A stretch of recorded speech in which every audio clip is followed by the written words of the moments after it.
Chodź tu, siadaj. Nie mów mi o Bogu. Jestem wierzący, ale jeżeli robię to, co robię, to On o tym wie. Dlaczego mam być w stosunku do Niego fałszywy? Robię to z własnej woli, więc nie będę się podchlebiał Panu Bogu, bo On wie, co ja robię.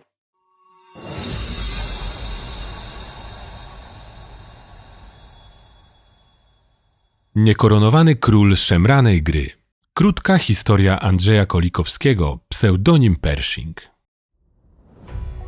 W czasach, kiedy nierozerwalna więź przyjaźni polsko-radzieckiej głośno trzeszczała w szwach, a próby jej utrzymania doprowadzały do wielu niemożliwych do tej pory w Polsce Ludowej rozwiązań, w rządzie Mieczysława Rakowskiego ministrem gospodarki po raz pierwszy został przedstawiciel sektora prywatnego, zdolny i wykształcony przedsiębiorca Mieczysław Wilczek. Jego słynna ustawa o działalności gospodarczej z grudnia 1988 roku, w skrócie wprowadzająca zasadę „co nie jest zakazane, jest dozwolone”, znacznie ułatwiła prowadzenie działalności gospodarczej i gwałtownie uwolniła nieprzebrane pokłady przedsiębiorczości drzemiące w polskim narodzie. To zapoczątkowało niesłychany boom. W krótkim czasie zarejestrowało się 3 miliony prywatnych podmiotów gospodarczych. Naszą zasługą było uwolnienie ze smyczy energii i pomysłowości Polaków. Mieczysław Wilczek.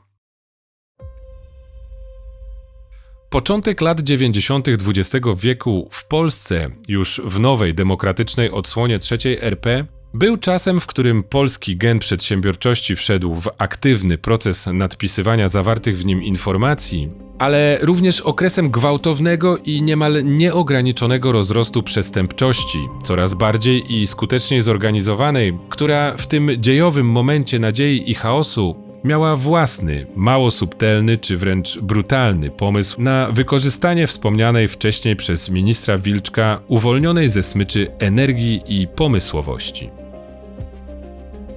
W myśl zasady w kupie siła, coraz więcej wywodzących się z PRL-owskich środowisk złodziei i cinkciarzy drobnych grup przestępczych zaczęło organizować się w coraz większe i wyspecjalizowane w nowych rodzajach przestępstw organizacje.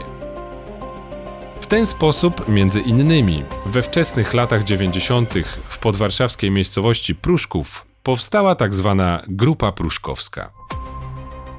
Gang, trochę zapewne na wyrost nazywany mafią, który przez niemal dekadę nosił miano największej polskiej zorganizowanej grupy przestępczej. Jednym z jej liderów, często błędnie uważanym za głównego szefa, był bohater dzisiejszego filmu, można powiedzieć ikona polskiego półświadka, Andrzej Kolikowski, pseudonim Pershing. Był on symbolem mafijnej Polski lat 90. Nosił złote zegarki, jeździł luksusowymi autami, a jego pseudonim znał niemal każdy. Przedsiębiorca, hazardzista, gangster. Zaczynał jako pracownik fizyczny i kierowca, a skończył jako nieformalny szef mafii pruszkowskiej, najpotężniejszej grupy przestępczej w historii III RP. Jego siła tkwiła w charakterze, pieniądzach, kontaktach i umiejętności mediacji. Nie potrzebował krzyczeć, mówił spokojnie albo bił. Dla jednych, jak wspominał w wywiadzie Jarosław Sokołowski, Masa był gangsterem z zasadami. Dla innych bezwzględnym mózgiem zorganizowanej przestępczości. Kim był Pershing, jak zdobył władzę, jak próbował utrzymać pozycję i porządek w brutalnym świecie mafijnych porachunków i jak pewnego zimowego popołudnia w Zakopanem to wszystko się skończyło. Posłuchajcie krótkiej, choć intensywnej historii jednego z najbardziej symbolicznych polskich przestępców, historii bossa z Ożarowa. Zapraszamy Was do obejrzenia najnowszego odcinka. Jeżeli chcielibyście wspomóc rozwój naszego kanału, to nie zapomnijcie, prosimy o zostawieniu komentarza, wciśnięcia kciuka do góry i subskrypcji. Nasz kanał działa i rozwija się także dzięki takim osobom jak Ty. Jeśli masz ochotę pomóc nam tworzyć ciekawe treści i zostać współtwórcą naszych kolejnych materiałów, tak jak nasz wierny widz Rosomak, któremu serdecznie dziękujemy, zapraszamy Cię do grona patronów kanału Faktolista na patronite.pl, do którego link znajdziesz w opisie. Bardzo dziękujemy za Wasze wsparcie. Zaczynamy. Pruszków, tak jak i wiele innych grup przestępczych w tamtym czasie, swoją złotą erę zaczął od włączenia w wachlarz swoich działań organizowanej na coraz szerszą skalę przestępczości gospodarczej, głównie przemytu spirytusu i papierosów. Zorganizowana przestępczość do nowych czasów przystosowywała się zdecydowanie szybciej niż mająca ją zwalczać nowo utworzona w 1990 roku policja. Bazująca na kadrach swojej poprzedniczki, milicji obywatelskiej, służba nie radziła sobie najlepiej w starciu z rozsmakowującymi się w coraz większych pieniądzach i władzy, a przy tym bezwzględnymi i pozbawionymi skrupułów bandytami, często także zwyczajnie siedząc u nich w kieszeni. W tych warunkach gangsterzy szybko i płynnie przeszli do kolejnych etapów działalności. Po pierwsze, zamarzył im się większy udział w procesie transformacji gospodarczej kraju. Ich pierwszym i dosyć kłopotliwym dla przedsiębiorców pomysłem na ten udział oraz zaznaczenie swojej obecności w rozwoju raczkującego polskiego biznesu było zwyczajne pozbawianie go części dochodów poprzez wymuszanie haraczy, napady na tiry czy porwania dla okupu. W międzyczasie do tej i tak już szerokiej gamy realizowanych świadczeń doszedł również obrót narkotykami czy też zabójstwa na zlecenie.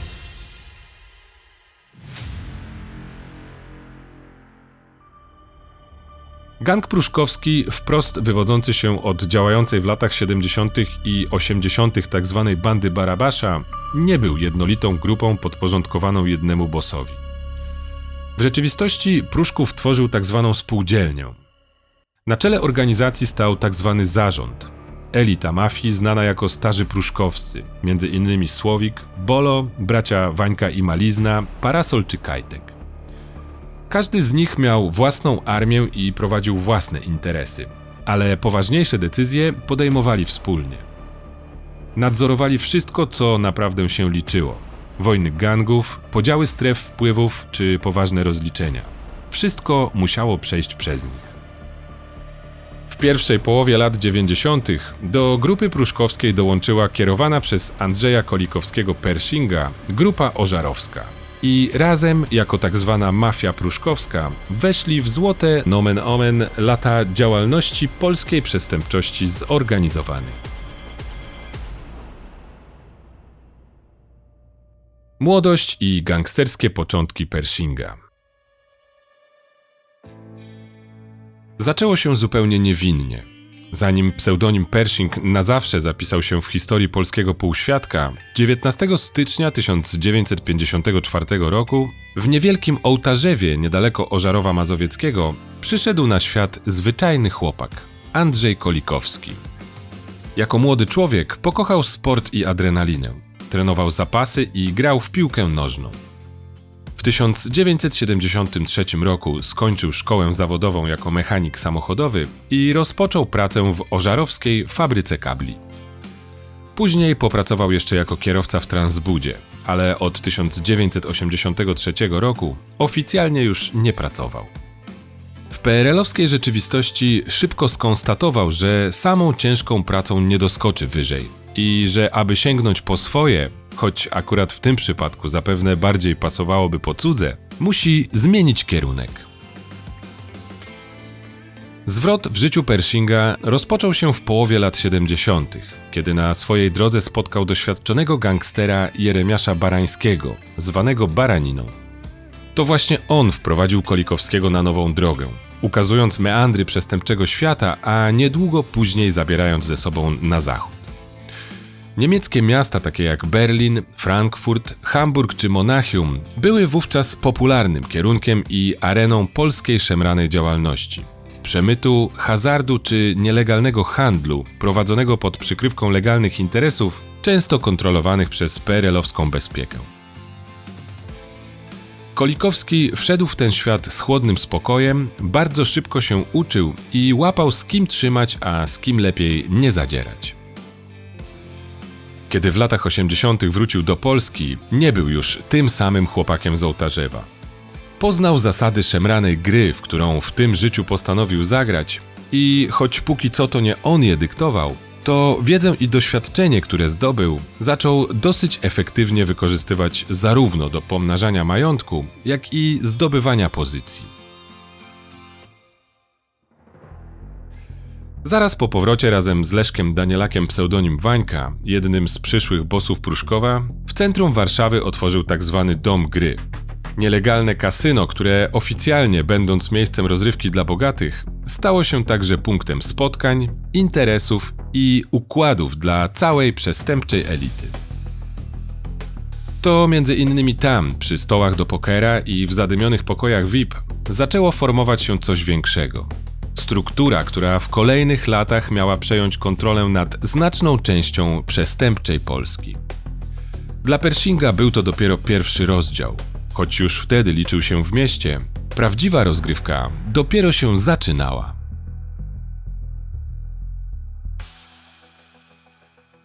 Narodziny bossa.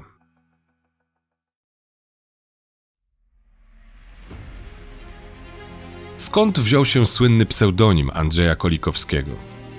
Niewątpliwie od amerykańskiego pocisku balistycznego, którego charakterystyka podobno pasowała do stylu jego działania.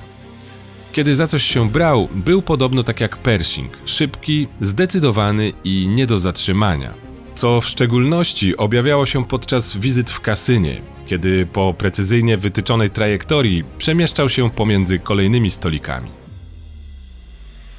Przełom lat 80. i 90. dla Pershinga był bez wątpienia krzywą wznoszącą. Do jego rzeczywistości powróciła także miłość do sportu, choć w zupełnie innej formie, bo nie na macie czy boisku, a przy obstawianiu wyników. Warszawski hazard, od którego sam był uzależniony, zyskał wówczas swojego króla. Zakłady bukmacherskie, ruletka, wyścigi konne, wszystko to było kontrolowane przez Kolikowskiego. Jeśli gdzieś w stolicy obracały się duże pieniądze, Pershing miał tam swój procent.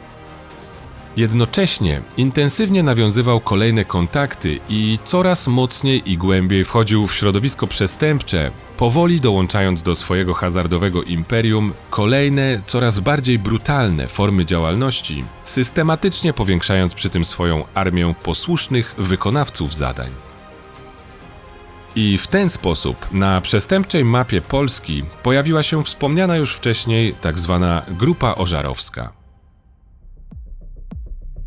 Na początku zaczęła ona zbijać duże i dosyć łatwe pieniądze na popularnym w tym czasie ściąganiu haraczy oraz, jak mówił sam Pershing, tzw. pomocy w odzyskiwaniu długów. Za ochronę działkę musieli płacić przede wszystkim właściciele lokali rozrywkowych czy knajp, ale inni przedsiębiorcy także nie mogli czuć się bezpiecznie. Wymuszenia nierzadko dotyczyły także właścicieli małych sklepików czy kiosków. Prowadziłeś biznes, musiałeś liczyć się z wizytą dobrze zbudowanych panów ochroniarzy i uszczupleniem portfela. Jeśli chodzi o odzyskiwanie długów, Pershing trzymał się zasady nieprzyjmowania zleceń poniżej $5,000 i prowizji 50% odzyskanej kasy. Kiedy po paru latach w końcu porządnie zainteresowała się nim policja i ostatecznie w 1994 roku stanął przed sądem, tłumaczył, że oferowana przez niego usługa absolutnie nie była łamaniem prawa, a zwyczajną pomocą dla przedsiębiorców, którzy sami nie mogli odzyskać pieniędzy od nieuczciwych wspólników. Przemoc miała być jedynie narzędziem, ponieważ jak to ładnie ubrał w słowa: każdy obywatel, kiedy chce pomóc drugiemu człowiekowi, może to zrobić. Nawet Wałęsa mówił, że prawo można naciągnąć dla dobra społeczeństwa. Duże pieniądze i silny charakter przyciągały do Pershinga coraz więcej oddanych wyznawców, a jego ożarowska armia ostatecznie w 1992 roku połączyła się z szybko rosnącą w siłę Grupą Pruszkowską. On sam wszedł do mafijnego zarządu Pruszkowa i w krótkim czasie stał się jego niekwestionowanym, choć nieformalnym liderem, przez wielu, w tym media, błędnie uważanym za głównego bossa pruszkowskiej mafii. Nie był koronowanym królem całego półświadka, ale ze względu na swoją charyzmę i siłę przez gangsterów był postrzegany jako autorytet, który oprócz budzonego postrachu miał szacunek i posłuch, przez co często wchodził w rolę mafijnego mediatora. Kiedy dochodziło do konfliktów, to on często godził zwaśnione strony. Lubił luksus i blichtr, lubił zabawę i imponowała mu rola swoistego rodzaju celebryty, jaką w tamtym czasie można by mu przypisywać. Nie unikał rozgłosu i publicznego pokazywania się. Mocno angażował się w rozwój i promocję przeżywającego wówczas swoje apogeum nurtu disco polo, przyczyniając się do rozwoju wielu karier i fortun gwiazd tego gatunku, a także jako miłośnik sportu sponsorsko zasilał kasę wielu piłkarskich, koszykarskich czy bokserskich klubów sportowych. Był także wielkim fanem będącego wówczas na topie Andrzeja Gołoty. Jego walki często oglądał z pierwszego rzędu, a po nich obdarowywał boksera kwiatami. Funkcjonował także wśród wielu osób z pierwszych stron gazet, a interesy łączyły go z takimi postaciami jak Bogusław Baksik, twórca słynnej spółki Art-B, Jacek Dębski, przyszły minister sportu, czy były wicepremier w rządzie Mieczysława Rakowskiego, Ireneusz Sekuła. Ta jego popularność, zamiłowanie do rozgłosu i przede wszystkim ambicja powodowały jednak pewien ferment i niezadowolenie wśród wielu mniejszych i większych bossów konkurencyjnych grup przestępczych. Do tego każdy chciał dla siebie odkroić jak największą część tortu, na który składały się coraz większe pieniądze i władza. Okres początków III RP nie był czasem subtelności, szczególnie w świecie, który z natury rzeczy z subtelnością ma mało wspólnego. Ale lata 90., złota era polskiej mafii, oprócz tego, że były okresem prosperity, jednocześnie były erą brutalnych rozliczeń i bezpardonowej sztafety po palmę gangsterskiego pierwszeństwa. Czas próby. Zamachy, aresztowanie i powrót króla. Kiedy mafijne interesy wchodziły do coraz wyższej ligi, a pieniądze zaczęły płynąć szerokim strumieniem, szybko okazało się, że w tym świecie nie starczy miejsca dla wszystkich. Rywalizacja o wpływy stawała się coraz bardziej krwawa, a dawne współprace przeradzały się w brutalne wojny gangów.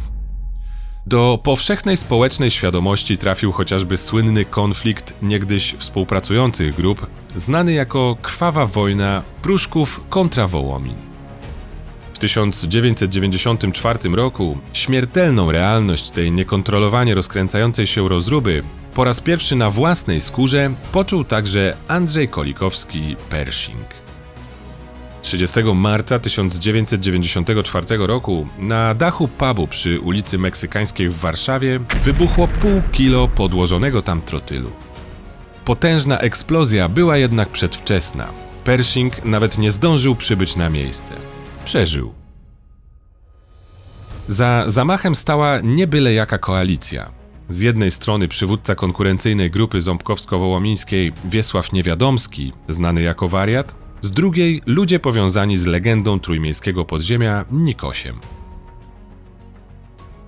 Po tej nieudanej egzekucji zamachowcy nie zamierzali czekać zbyt długo z kolejną próbą wyeliminowania konkurenta. Od razu poszli za ciosem i już kilka dni później zaczaili się na niego pod jego willą w Ożarowie. Kiedy Mercedes Pershinga podjechał pod dom, a kierujący wysiadł, padły strzały. Obiekt dostał w ramię i padł jak długi na podłogę samochodu. Nie zginął i nie był to Pershing. Zamiast bossa pod jego dom podjechał wówczas podobny do niego z postury ochroniarz i kierowca Andrzej F., pseudonim Florek. Postrzelony postanowił udawać martwego i choć zamachowcy oddali do niego jeszcze 2 strzały z bliska, przeżył ochroniony w pewien sposób przez zakrywającą go kurtkę i szybko powiadomił o wszystkim przełożonego.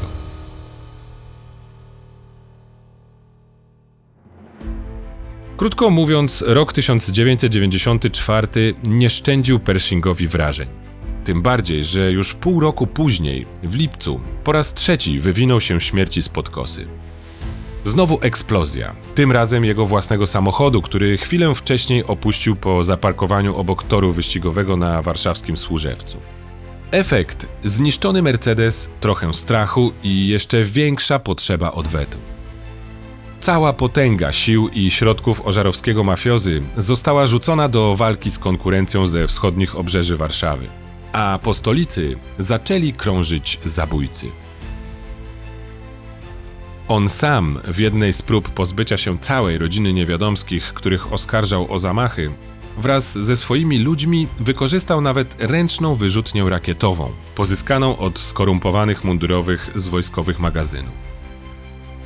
W takiej atmosferze brutalnej walki o miejsce i pozycję w polskim półświadku 11 sierpnia 1994 roku podczas wizyty na Wybrzeżu zamiast konkurencji ostatecznie dopadła Pershinga śmielej wreszcie wkraczająca do gry policja. Do jego aresztowania wraz z 19 innymi pruszkowskimi kompanami doszło na molo w jego ulubionym Sopocie. Według jednej z wersji po wystawieniu ich funkcjonariuszom przez rządzącego Wybrzeżem Nikosia. Zarzuty, choć posypały się jak z rękawa, w ogóle nie dotyczyły kierowania zorganizowaną grupą przestępczą. Kolikowski stanął przed sądem, ale oskarżono go o podrabianie dokumentów i paserstwo, oszustwa podatkowe, a także wymuszenia na kwotę $40,000. W międzyczasie w kolejnym procesie do listy zarzutów dołożono mu także zemstę na tzw. gangu karateków, którego członków ludzie Pershinga mieli dopaść po tym, jak tamci wcześniej okradli willę współpracownika bossa, wynosząc z niej kwity zgromadzone na wielu ważnych dłużników, w tym m.in. weksle podpisane przez byłego wicepremiera Ireneusza Sekułę. Riposta była szybka i brutalna, a odmowa współpracy i dobrowolnego oddania łupu poskutkowała okrutnym zabiegiem przewiercenia kolana jednego z rabusiów. Ostatecznie po 2 latach, w lutym 1996 roku, w pierwszym procesie zapadł wyrok 4-letniego więzienia dla Andrzeja Kolikowskiego. A w grudniu 1996 roku, w kolejnym procesie, sąd uniewinnił go od zarzutu pobicia i tortur gangu karateków. Tak czy inaczej, Pershing na kilka kolejnych lat wypadł z głównego gangsterskiego obiegu, a dla wielu był to koniec jego pozycji w półświadku. Jak się okazało wkrótce, nie było to takie oczywiste. Za kratami miał oczywiście ograniczone możliwości działania, ale niewątpliwie był pewien plus tej odsiadki. Żył. W tym czasie na ulicach wojna gangów weszła na niespotykany dotąd w Polsce poziom. Eksplozje, strzelaniny, trup słał się gęsto. To nie była wojna, to były beznadziejne rozgrywki ludzi, którzy nie umieli ze sobą rozmawiać. Jakby umieli, to by nie strzelali i bomb by sobie nie podkładali. Taki typ ludzi tchórzliwych, którzy nie podejdą za blisko. Wolą bombę podłożyć albo strzelić w plecy. Tak tamte czasy wspominał w rozmowie z Piotrem Pytlakowskim Leszek D., pseudonim Wańka.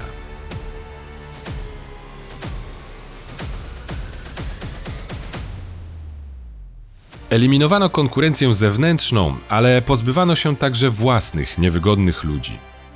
W 1996 roku na Pruszkowskiej ulicy, w słynnej na cały kraj egzekucji, zginął jeden z ważniejszych pruszkowskich gangsterów. Podobno coraz bardziej szarogęszący się w środowisku i wadzący starym pruszkowskim Wojciech K., pseudonim Kiełbacha, przez lubiące wygładzać media nazywany Kiełbasą.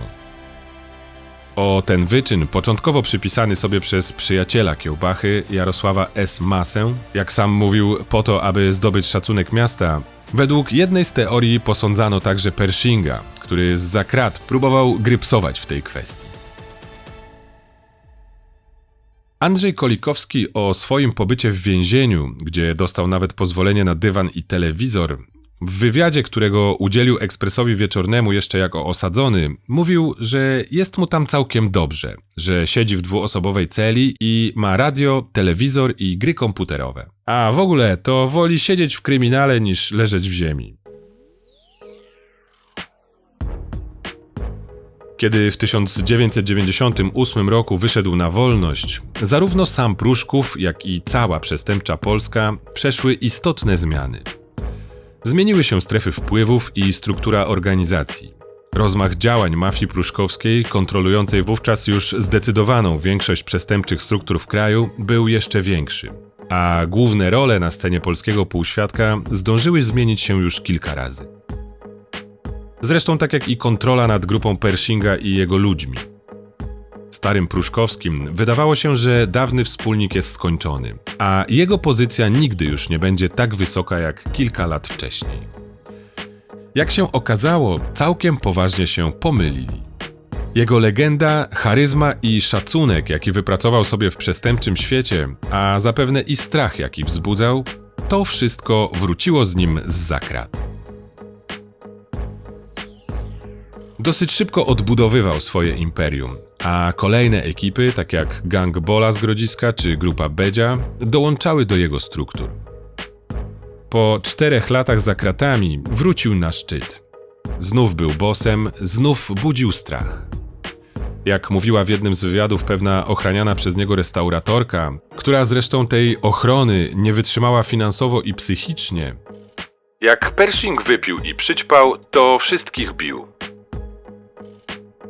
Jednocześnie był tak pewny siebie, że podobno podczas jednej z mocno zakrapianych imprez miał wykrzyczeć, że pozbędzie się Aleksandra Kwaśniewskiego, wówczas urzędującego prezydenta RP.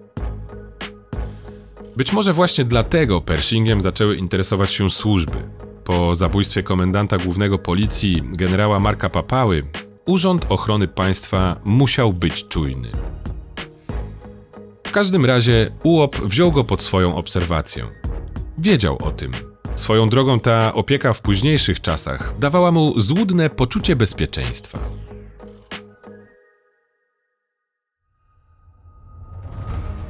Po swoim udanym powrocie zza krat, Andrzej Kolikowski coraz częściej zaczął inwestować w legalne interesy.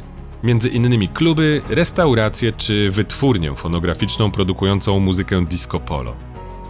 Podobno miał chrapkę na inwestycje w USA i Ameryce Południowej, na których to kierunkach intensywnie rozwijał kontakty. Z każdym miesiącem miał coraz mniej wspólnego z zarządem Pruszkowa. Nie planował wojny, ale działał coraz bardziej niezależnie, a to oczywiście nie mogło się podobać pruszkowskiej wierchuszce. Skoro zarząd nie zarabiał na interesach Pershinga, spróbował to ukrócić. Plotką o poczuciu zdrady i żalu Pershinga za przejęcie jego terenów przez dawnego kompana Masę i jego niezadowoleniu z powodu braku udziału w zyskach spróbowano poróżnić obu hersztów i skłonić dysponującego w tym czasie już dużą władzą i kierującego silną grupą Jarosława S. do wyeliminowania Kolikowskiego. Masa, będący już wówczas informatorem policji i od pewnego czasu szukający możliwości ponownego zbliżenia się do Pershinga, zamiast podjąć działania zapobiegawcze, na które liczył zarząd, zaproponował mu bardzo intratny biznes. Razem zaczęli ściągać haracze z automatów do gier, a tysiące maszyn w kraju przy opodatkowaniu $50 do $100 za maszynę dawały niewyobrażalne zyski. Ta nowa współpraca w połączeniu z coraz większą niezależnością Pershinga dla starych pruszkowskich zaczęła stanowić coraz bardziej palący problem. A jeszcze bardziej niebezpieczna stała się po przejściu zaniepokojonego zakusami zarządu na przejęcie jego majątku Masy pod bezpośrednie skrzydła Pershinga. Zarówno finansowo, jak i siłowo ekipa Masy była w końcu najliczniejszym z pruszkowskich gangów, zaczynali wyrastać na co najmniej równorzędną strukturę. Dla starych, którzy coraz mniej ufali bossowi z Ożarowa, to wszystko było już nie do przyjęcia.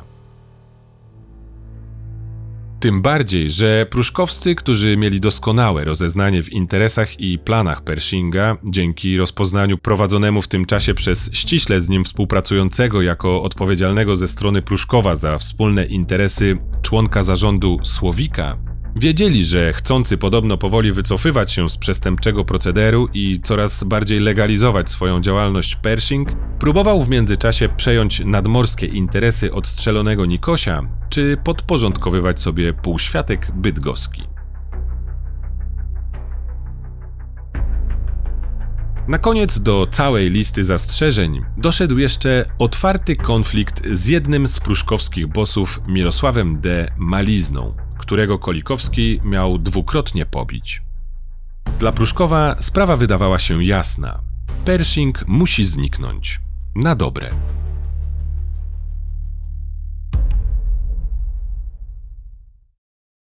Zakopane. Ostatnie dni bossa. Czarne chmury nad głową Andrzeja Kolikowskiego zaczęły mocno gęstnieć pod koniec 1999 roku. Policja dostawała coraz więcej sygnałów, że wśród starych pruszkowskich zapadła ostateczna decyzja i na Pershingu postawiono krzyżyk. Sam Pershing nie był typem, który się chowa. Groźby traktował rutynowo. W końcu nie pierwszy raz próbowano go uciszyć, a i walka o wpływy to przecież gangsterska codzienność. Był przekonany, że zasady tej gry zna lepiej niż inni i że to on po raz kolejny będzie górą. Pierwsze poważne ostrzeżenie przyszło w listopadzie 1999 roku. W tym wydarzeniu znowu niezbyt przyjemna główna rola przypadła wiernemu ochroniarzowi Pershinga Andrzejowi F. Florkowi. To pod jego samochodem wybuchła mająca przekazać swoistą wiadomość bomba. Eksplozja wstrząsnęła okolicą, ale Florek miał szczęście, gdyż dosłownie kilka minut wcześniej opuścił auto. Kilkanaście dni później, w ramach kontynuacji brutalnej serii ostrzeżeń, z zimną krwią we własnym mieszkaniu zastrzelono innego z ludzi Pershinga. Dodatkowo podkreślając okrucieństwo tej zbrodni poprzez spalenie ciał ofiary i jego narzeczonej. To była już otwarta wojna. Kolikowski w tym czasie przebywał za oceanem, gdzie poleciał kibicować Andrzejowi Gołocie w jego kolejnej walce. Wydarzenia w Polsce, zgodnie z zamysłem mocodawców, miały zapewne sprawić, iż Pershing się jednak przestraszy i zostanie na stałe w USA. Że w końcu zrozumie, że jego czas się skończył. Ale boss Zożarowa widocznie się nie przestraszył. W każdym razie nie na tyle, żeby podkulić ogon i uciec.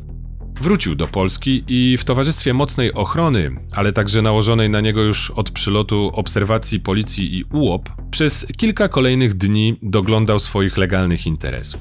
Na pewno nie wyglądał na człowieka, który czuje nadchodzący koniec. 3 grudnia 1999 roku postanowił zrobić sobie przerwę.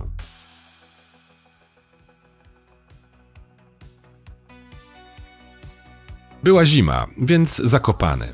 Miejsce, które przez lata w ramach niepisanej zasady cała przestępcza Polska traktowała jako teren neutralny. Strefę wolną od krwi i porachunków. Tu miało być bezpiecznie, tu miała być zabawa.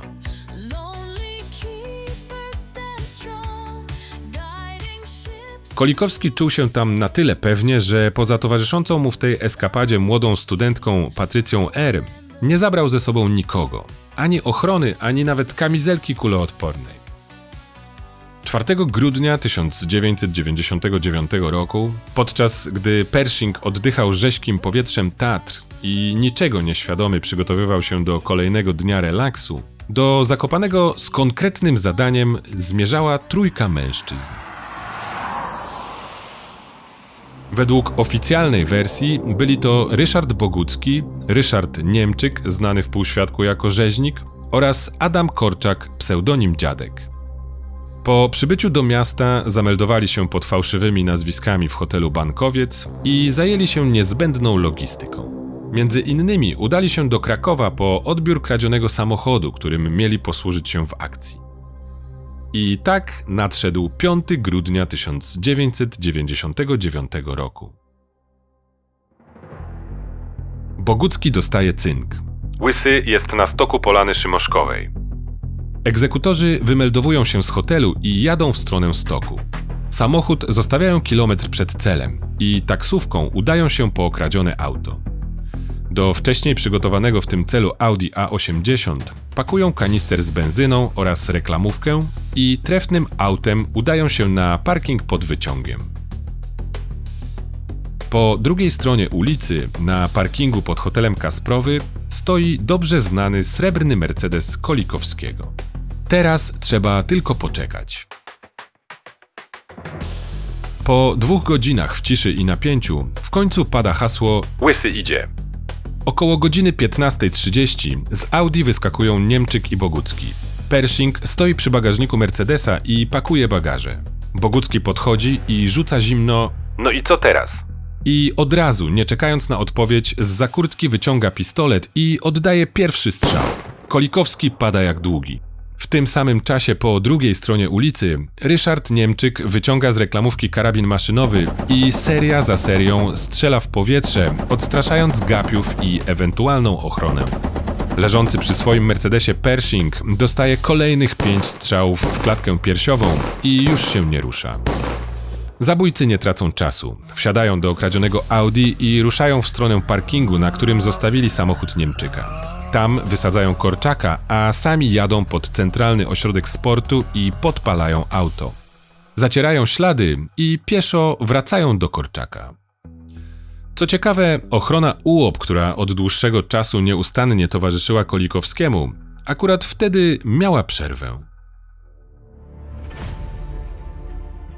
Po ucieczce zamachowców spod hotelu do zakrwawionego Pershinga dobiegła jego towarzyszka, Patrycja R., według jednej z wersji podstawiona Kolikowskiemu przez Słowika, która wyciągnęła z jego kieszeni telefon, odruchowo jak później zeznawała, i zniszczyła kartę SIM, uniemożliwiając tym samym późniejsze odtworzenie ostatnich kontaktów Pershinga.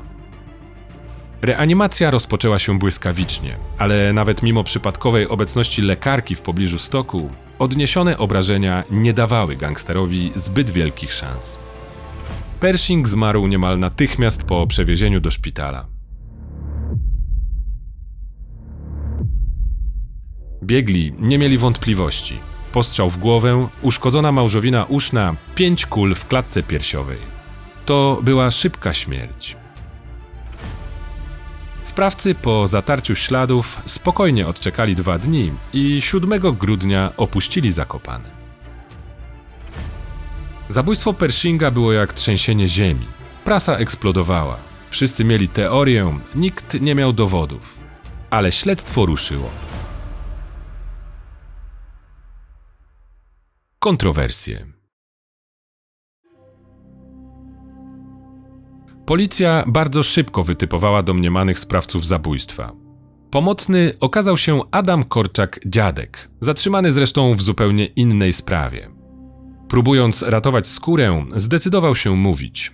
W zamian za status świadka koronnego złożył obszerne zeznania. Bez wahania wskazał nazwiska Ryszarda Boguckiego i Ryszarda Niemczyka-Rzeźnika. Według jego relacji to oni byli wykonawcami wyroku na Kolikowskim. Bogucki miał działać z błogosławieństwem jednego z bossów Pruszkowa, Mirosława Danielaka Malizny, a stawką za likwidację Kolikowskiego miało być m.in. objęcie przez Boguckiego mafijnych rządów w Warszawie. Pierwszy dosyć szybko w ręce policji wpadł Niemczyk. Aresztowano go w styczniu 2000 roku, ale już w październiku tego samego roku udało mu się uciec z zakładu karnego w Wadowicach. Sprawiedliwości całkiem skutecznie unikał przez kolejnych 5 lat, aż w kwietniu 2005 roku schwytano go ponownie. Bogucki zniknął bez śladu, jednak trop w końcu zaprowadził śledczych do Meksyku. W styczniu 2001 roku został on zatrzymany w Cancun. Do Polski wrócił w kajdankach. Obaj, Bogucki i Niemczyk, zostali skazani na 25 lat więzienia.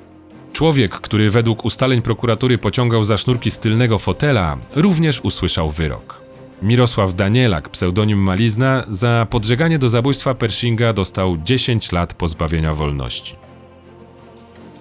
Ale to nie był koniec tej historii. W sprawie pojawiały się kolejne znaki zapytania. Od lat narastają wątpliwości wokół udziału w zamachu Ryszarda Boguckiego. Słychać głosy, że to nie on mógł być jednym z 3 egzekutorów spod Polany Szymoszkowej. Podstawą aktu oskarżenia były wyłącznie zeznania świadka koronnego, jakim został Adam Korczak-Dziadek. Ale zeznania te nigdy nie zostały zweryfikowane w sądzie, ponieważ Korczak zmarł przed rozpoczęciem procesu. Mimo to jego słowa wystarczyły, by postawić Boguckiego w roli zabójcy. Śledczy oparli się na domniemaniach. Między innymi takim, że Bogucki, znany przedsiębiorca i gwiazda polskiego biznesu, miał być płatnym mordercą i rzekomo stać za śmiercią generała Marka Papały. Tyle, że w osobnym procesie dotyczącym właśnie sprawy komendanta policji sąd uznał Boguckiego za niewinnego. Tym samym wiarygodność zeznań Korczaka zaczęła być wątpliwą. Tym bardziej, że dziadek miał osobisty interes, by obciążyć Boguckiego.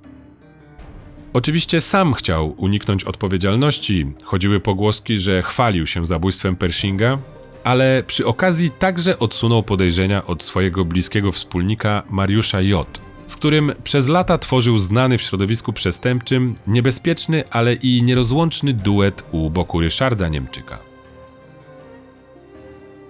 W relacjach świadków również pojawiały się wątpliwości. Według zeznań zamachowcy na rękach mieli mieć charakterystyczne tatuaże. Bogucki nie posiadał żadnych. Co więcej, nie rozpoznała go żadna z osób, które miały kontakt z ukrywającymi się zabójcami, między innymi Piotr Esz i jego matka. A w końcu postawnego, przypominającego wyglądem amanta filmowego, niedawnego srebrnego asa polskiego biznesu, taką nagrodę Bogucki dostał za szczególne zasługi dla gospodarki i prężne wejście w branżę hotelarską, trudno byłoby przeoczyć. Wątpliwości pozostają do dziś. Być może Bogucki rzeczywiście był jednym z wykonawców zamachu, ale równie dobrze, jako uczestnik niejasnego świata mafijnych układów, mógł paść on ich ofiarą. Opinia publiczna, tak jak w wielu tego typu historiach, na pewno nie wie i nigdy się nie dowie, jak było naprawdę.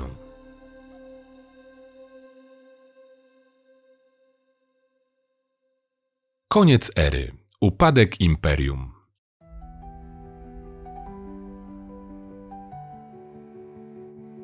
Zabójstwo Andrzeja Kolikowskiego-Pershinga okazało się czymś więcej niż tylko gangsterskim porachunkiem.